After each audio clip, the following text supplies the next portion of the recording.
Aortic dissection often leads to a medical malpractice case because it is not diagnosed before the patient dies.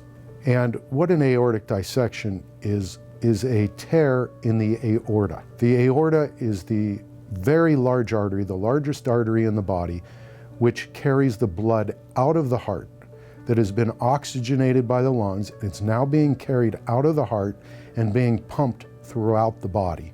So you can imagine the terrific force exerted on the aorta by the heart when it's pumping the blood throughout the entire body. As a result of this intense pressure, it is very, very common for people to develop a small tear in the aorta, and it usually occurs just as the aorta is leaving the heart.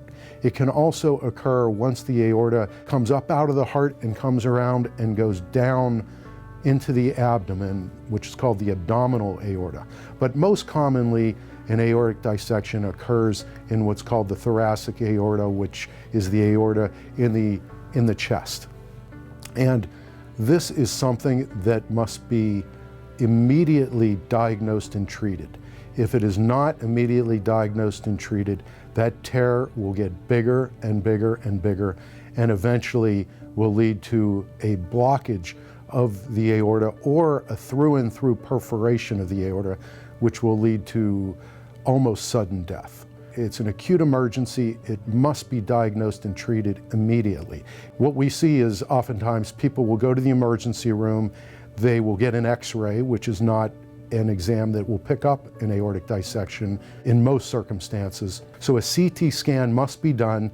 It will easily pick up an aortic dissection. The surgical team will come in.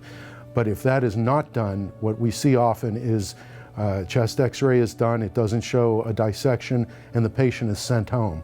And often the patient will then suffer a worse dissection and die at home.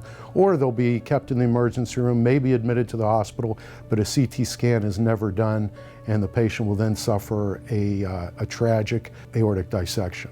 So if this has happened to somebody in your family, you should call a lawyer immediately, get the medical records and all of the imaging studies which were done, and have a lawyer, and a lawyer will then get a radiologist and other medical experts to review the situation and find out whether there was a failure to diagnose an aortic dissection.